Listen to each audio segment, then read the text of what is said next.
Hello friends, आज આપણે બનાવીશું કાચા ટામેટાનું શાક। સૌપ્રથમ કડાઈમાં તેલ ગરમ થયા બાદ 1 ટીસ્પૂન જીરું અને 2 ટીસ્પૂન આદુ લસણની પેસ્ટ નાખીને થોડી સાતળી લઈશું।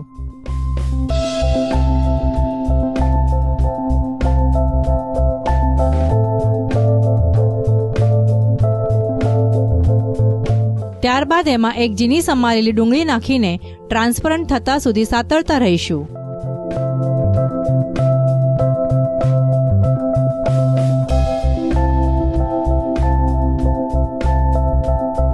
હવે એમાં હાફ ટીસ્પૂન હળદર, 2 ટીસ્પૂન ધાણા જીરું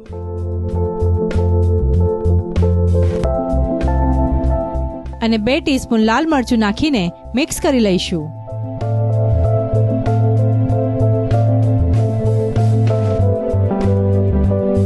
ત્યારબાદ એમાં 750 ગ્રામ ટામેટાના ચોરસ ટુકડા કરીને નાખી દઈશું।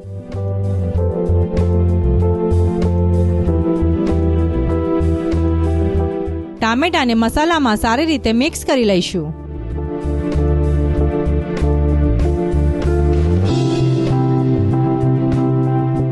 સ્વાદ પ્રમાણે મીઠું નાખીને ફરીથી એકવાર હલાવી લઈશું।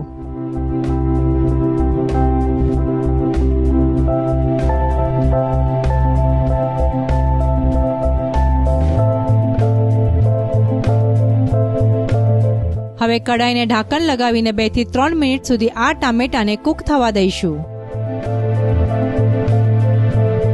ત્યારબાદ એમાં 1/2 ટીસ્પૂન કિચન કિંગ મસાલો,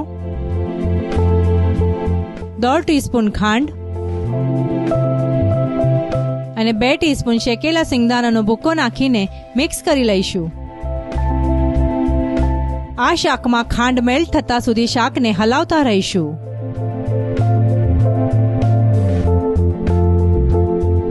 ત્યારબાદ એમાં મુઠ્ઠીભર ઝીણા સમારેલા લીલા ધાણા નાખી દઈશું। આ શાક ખાવામાં ક્રન્ચી અને ટેસ્ટી લાગશે। કાચા ટામેટાનું શાક ખાવા માટે તૈયાર છે।